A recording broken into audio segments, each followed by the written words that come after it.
Have you ever wondered, what if the way you see the world isn't the way the world truly is, but just the way your mind has been trained to see it? We live inside a lens we rarely question. It's the lens of our thoughts, our beliefs, our emotional habits. For most of us, it's as invisible as the air we breathe, yet it shapes every color, every shadow, every detail of our reality. In the teachings of the Buddha, there's a timeless truth. The mind is the root of all things. It doesn't matter how bright the sun is. If your mind is clouded, the world will seem dim. And it doesn't matter how heavy the storm. If your mind is clear, even the rain can be beautiful. But here's the quiet secret most people miss. You can train that lens. You can reshape the way your mind interprets life until it starts to find beauty where others see only struggle. You can learn to see the seed of good hidden inside the soil of difficulty. This isn't about pretending bad things are good. It's not about plastering over pain with fake smiles or forced optimism. It's about building a deeper kind of vision, the kind that looks directly at reality, yet still chooses to focus on the parts that give life meaning. And it begins not with controlling the outside world, but by turning inward into that space where thoughts form, where emotions rise, where your perspective is born. If you could master that space, if you could guide the mind to notice what is worthy, what is kind, what is uplifting, imagine what your days could feel like. Every moment the mind is collecting impressions, a word from a stranger, the flicker of light through leaves, the sound of laughter from another room. Most of these moments slip by unnoticed. But when you start to train your awareness, you begin to see how much goodness was always there, quietly waiting for you to notice. And once you've seen it, you can't unsee it. Life starts to feel richer, fuller, softer. Even the hard days carry a thread of meaning you can hold on to. The journey we're about to take is simple, but not easy. It will ask for patience. It will ask for courage. And more than anything, it will ask for a willingness to see the world with fresh eyes, as if you were seeing it for the very first time. So, take a breath. Let your shoulders drop. Let the noise of the day fade for just a moment. Because the shift begins here, in the quiet, in the space between thoughts, where the possibility of a new way of seeing begins to open. And from this stillness, we'll step into the first lesson, the seed from which every other practice will grow. Every forest begins with something so small, so easy to overlook, a seed. It's fragile, silent, almost invisible, and yet inside it lies the shape of something vast. Your mind works the same way. Every thought you allow to settle in your awareness is a seed, and your life is the garden it grows in. Some seeds hold beauty, compassion, patience, gratitude. Others carry thorns, anger, jealousy, fear. And whether you realize it or not, you're planting all the time. The tricky thing is, most of us plant unconsciously. We scatter thoughts the way the wind scatters leaves without asking what kind of roots they'll grow. We tell ourselves, it's just a thought, it doesn't matter. But thoughts never stay just thoughts. A single judgment becomes a mood becomes a choice becomes a habit, and a habit becomes the shape of your life. In the Buddha's words, the mind shapes the world the way a potter shapes clay. If the clay is cracked, the vessel can't hold water. But if you shape it with care, smoothing each curve, it becomes something that can carry life. So maybe the real question isn't, how do I fix my life? Maybe it's, what seeds am I planting right now? If your mind is a garden, attention is your water. Whatever you feed will grow. The mind trained to see beauty finds it everywhere, in the pause between raindrops, in the smile of a stranger, in the way light moves across the floor. The mind trained to see only the bad will walk past 1,000 small miracles and never notice a single one. And here's the part that changes everything. You don't need to rip out every weed in a single day. You simply start watering the flowers more than the thorns. The garden will shift, slowly at first, then all at once. And as you learn to tend it with care, you'll notice something surprising. The soil of your mind becomes richer, softer, ready to nurture even more life. And when that happens, you'll want to protect it. You'll want to choose more carefully what you allow to take root. Because the next step is learning how to guard the gates of the mind. A garden doesn't grow wild and beautiful by accident. It needs sunlight, it needs clean water, it needs the right soil, and just as important, it needs protection from what would drain its life away. Your mind is no different. Every day, streams of impressions pour into it, from the words you hear, the images you see, the voices you let close. Some are pure nourishment. Others are poison disguised as entertainment, connection, or just news. Most people never choose what they feed their mind. They let the world decide for them. The loudest voice, the brightest screen, the most dramatic headline becomes their diet. And then they wonder why their inner world feels restless, anxious, heavy. But here's the truth. The mind becomes what it consumes. You can't spend hours soaking in anger, gossip, or fear and expect peace to bloom inside you. Just like you can't plant weeds and hope for roses. The path forward is simple. You become a guardian at the gate of your senses. You start to choose, deliberately. Maybe it means turning down the noise, switching off a feed that only leaves you feeling hollow. Maybe it means turning toward the voices, the books, the music that leave your mind calmer than they found it. Maybe it's as simple as spending more time in the presence of someone whose kindness is contagious. At first, it feels small, insignificant even. But just as the body changes when you shift what you eat, the mind transforms when you shift what you feed it. And the more you choose with care, the more sensitive you become. You'll start to notice what uplifts you and what quietly drains you. You'll feel the difference between a conversation that fills you with light and one that leaves a shadow behind. This isn't about hiding from the world. It's about giving your mind the kind of nourishment that allows it to face the world without losing its balance. And as your inner garden grows stronger, the next challenge will arise naturally. Not just choosing what enters the mind, but learning to pause before the mind reacts. We live so much of our lives on autopilot. Something happens, and before we even realize it, we've reacted. A sharp word, a flash of anger, a sudden rush of fear. It's as if someone pressed a button and our mind followed a script it's been rehearsing for years. But here's the quiet danger: when we live in constant reaction, we're not truly living. We're just replaying patterns we never chose. The Buddha once compared the untrained mind to a wild horse. It bolts at the slightest sound, runs where it pleases, drags us along whether we want to follow or not. But with patience, with stillness, the horse can be guided. And the first step in guiding it is simple but powerful: pause. Not a long pause, not a dramatic one, just a single heartbeat where you notice. Here's the moment I usually react. In that tiny space between what happens and what you do next lies your freedom. Freedom to choose a better word. Freedom to breathe instead of lash out. Freedom to see the situation as it is, not just as your emotions paint it. This pause is your doorway out of the automatic cycle. And it doesn't just change the moment, it rewires the pattern. Each time you pause, you weaken the old reflex. Each time you choose differently, you plant a new seed. Over time, you'll notice something remarkable. Situations that once set you on fire barely spark a flame. Your mind feels less like a wild horse and more like a companion that listens, waits, trusts your guidance. And once you've learned to pause before reacting, the next step is to fill that space with something even more powerful, the kind of perspective that can turn a challenge into a teacher. Most people see challenges as interruptions, obstacles that block the path they wish they could walk.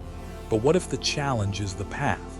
Every frustration, every setback, every moment that tests your patience carries a hidden lesson, not the kind written in books, but the kind that reshapes who you are from the inside out. When the Buddha spoke of suffering, he didn't tell us to run from it. He told us to look directly into it, to see what it was trying to show us. Because every difficult moment is a mirror, reflecting the places where the mind is still fragile, still tangled in habits, still clinging to what it can't control. A harsh word from someone close to you becomes a lesson in compassion. An unexpected loss becomes a lesson in letting go. A door closing in your face becomes a lesson in resilience. None of these lessons are comfortable. But the mind that can meet them without turning away becomes unshakable. This doesn't mean you have to like the hardship. It means you choose to use it. You ask, what is this moment here to teach me? And then you listen not with your ears, but with the stillness of your awareness. In time, you'll notice something extraordinary. The very things that once made you stumble now help you stand taller. The very storms you feared now water the roots of your strength. And when you see life this way, even the hardest days carry a kind of meaning you can't find anywhere else. And from here, the mind begins to develop something rare. A steady trust that no matter what comes, you will know how to meet it. That trust is the soil where a deeper kind of joy can grow. When you begin to trust life, even in its storms, something else quietly awakens. A deeper awareness of the countless gifts you've been walking past. Gratitude, not the quick thank you we say out of habit, but the kind that slows you down, softens you, shifts the way you see the world. It's easy to feel grateful when everything is going well, but the real power of gratitude is this. It can turn even the smallest, simplest moment into something sacred. The sip of water on a hot day, the sound of rain on your roof at night, the friend who checks in when they didn't have to. The fact that somehow in this vast universe you get to be here, breathing, learning, becoming. When gratitude becomes a habit, the mind stops chasing enough and starts seeing that in many ways you already have it. And here's the quiet truth. You can't feel truly grateful and truly unhappy at the same time. One emotion gently dissolves the other. Gratitude isn't blind to hardship. It doesn't pretend everything is perfect. It simply chooses to notice the light that's still shining even when the sky is heavy with clouds. You can train this the way you train a muscle. At the end of each day, ask yourself, what was beautiful today? It might be something big. It might be something so small no one else would notice. But you notice, and in noticing, you nourish the mind. Over time, gratitude stops being a practice and becomes the lens you see through. And when that happens, even the ordinary begins to feel like a gift. From here, the heart is ready for something even more transformative, a shift from holding gratitude inside to letting it flow outward in the way you live and connect with others. Gratitude opens the heart, but vision gives it direction. Every great achievement begins in the mind long before it exists in the world. It starts as a picture so vivid, so alive, you can almost touch it. And the more clearly you see it, the more your mind begins to believe it's possible. Here's the secret. Your brain doesn't draw a clear line between what's vividly imagined and what's physically experienced. When you rehearse success in your mind, you're not daydreaming, you're training. You're laying down pathways that make the real thing feel familiar when it arrives. Athletes know this. Artists know this. Leaders know this. But here's the part most people miss. You can't just think about your goals. You have to live inside them in your imagination. Feel the weight of the pen as you sign the contract. Hear the sound of your loved ones cheering when you cross that finish line. See the expression on someone's face when your work changes their life. When you visualize with all your senses, something remarkable happens. Your mind starts to move toward that reality as if it's already home. This isn't magic, it's alignment. When your thoughts, emotions, and actions agree on where you're going, the path reveals itself. You start making choices that match the vision you've been carrying. And step by step, the gap between imagined and real disappears. But remember, visualization isn't about escaping the present. It's about seeing the future so clearly that it pulls you forward while you work, while you grow, while you become. And as your mind learns to hold this vision with unwavering focus, the next step is learning the discipline to stay on the path, even when distractions call your name. It's one thing to walk your own path with focus. It's another to notice who's walking beside you. Compassion is the bridge between the self and the world. It's the quiet force that turns personal growth into something that lifts others too. And here's the truth, real compassion isn't just feeling sorry for someone. It's seeing their humanity so clearly that their pain feels like your own. It's choosing to care, even when it's inconvenient. It's remembering that every person you meet is carrying a story you can't see. When you look at someone through the eyes of compassion, judgment softens. You stop asking, "What's wrong with them?" and start wondering, "What have they been through?" This shift changes everything: your words, your tone, the way you listen. Compassion doesn't mean letting people walk over you. It doesn't mean saying yes when you need to say no. It means you can stand firm without hardening your heart. The beautiful thing is, compassion grows the more you practice it. It starts with small acts, pausing to truly listen when someone speaks, choosing kindness over the need to be right, offering help without keeping score. And just like gratitude, compassion transforms the one who gives it even more than the one who receives it. The walls you've built around your heart start to thin. You feel more connected, less alone, even in a crowded, noisy world. And here's the quiet magic. When you live with compassion, your goals stop being just about you. They become part of something larger, a ripple that touches lives you may never even meet. From this place, your vision for the future becomes clearer, stronger, and far more meaningful. And the next step is learning how to align that inner clarity with steady, grounded action in the outer world. All the insight in the world means little unless you live it. Growth isn't a single moment of awakening. It's a practice, a rhythm you return to over and over until it becomes part of you. Think of your mind like a garden. Compassion is the rich soil, gratitude the sunlight, vision the rain. But without tending it daily, weeds return and the flowers fade. That's where your toolkit comes in, a set of simple, repeatable practices to keep your inner world clear, steady, and alive. First, morning intention setting. Before the world rushes in, ask yourself, how do I want to show up today? Not just what you want to achieve, but who you want to be while achieving it. Second, mindful pauses. 3 times a day, stop whatever you're doing. Breathe in deeply. Notice your body, your thoughts, your emotions. Remind yourself that you have a choice in how you respond to what's in front of you. Third, gratitude check-ins. Find one thing, just one, that you can appreciate in that moment. A small win, a kind word, the simple fact that you're still here, still learning. Fourth, daily reflection. At the end of the day, look back without judgment. What did you learn? Where did you react instead of respond? Where did you live your values, and where can you do better tomorrow? The beauty of this toolkit is that it doesn't require hours. It requires consistency. Little moments practiced daily become the architecture of your character. And when you weave these habits into the fabric of your life, you'll notice something powerful. The storms still come, but your roots run deeper. Distractions still call, but your focus stays steady. The world still tests you, but you meet it with the strength you've been quietly building each day. And with your mind trained, your heart open, and your purpose clear, it's time to step back and see the journey as a whole, to close the circle we began, and step into the life you've been preparing for all along. From the very first step, this journey was never about adding something new to you.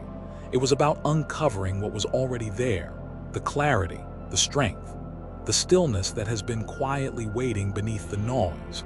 You've walked through the landscapes of the mind, from planting the seeds of thought, to choosing what nourishes you, to meeting challenges with open hands instead of clenched fists. You've learned that gratitude can be a daily sunrise, that vision can pull you forward, that compassion can dissolve the walls between us, and that simple, steady practices can reshape the course of your life.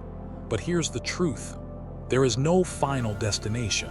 Every ending is just another beginning. The mind is an ocean, vast, deep, always moving, and the work of understanding it is a lifelong tide. So keep walking, keep listening, keep choosing awareness over autopilot, kindness over judgment, presence over distraction, because the person you are becoming is shaped in the moments when no one is watching. If these words have found a place in your heart, let them be more than words. Let them be a seed. Tend it daily and watch what grows. If this journey resonated with you, let's keep walking together. Subscribe to Zen Buddhism Wisdom, where each week we explore more ways to live with clarity, compassion, and presence, not as an escape from life, but as a deeper way of living it. Your path continues from here, and it continues within. From the very first step, this journey was never about adding something new to you. It was about uncovering what was already there, the clarity, the strength, the stillness that has been quietly waiting beneath the noise. You've walked through the landscapes of the mind, from planting the seeds of thought, to choosing what nourishes you, to meeting challenges with open hands instead of clenched fists.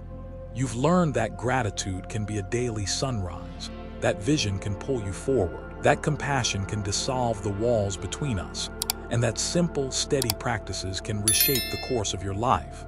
But here's the truth. There is no final destination. Every ending is just another beginning. The mind is an ocean, vast, deep, always moving, and the work of understanding it is a lifelong tide. So keep walking, keep listening, keep choosing awareness over autopilot, kindness over judgment, presence over distraction, because the person you are becoming is shaped in the moments when no one is watching. If these words have found a place in your heart, let them be more than words. Let them be a seed. Tend it daily and watch what grows. If this journey resonated with you, let's keep walking together. Subscribe to Zen Buddhism Wisdom, where each week we explore more ways to live with clarity, compassion, and presence. Not as an escape from life, but as a deeper way of living it. Your path continues from here, and it continues within.